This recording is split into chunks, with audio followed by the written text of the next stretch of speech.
So we all have that one friend where as soon as them get in a relationship, the world just revolves around them man. Them forget about them whole friend them forget about them picnic, mother, dog, puss, rat, cat, every fucking thing in the world because everything revolves around them man.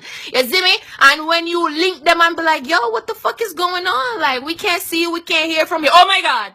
You're such a hater. You need to go find a man for yourself and stop worrying about my life and what me and my man I do. Bitch, what? Eh?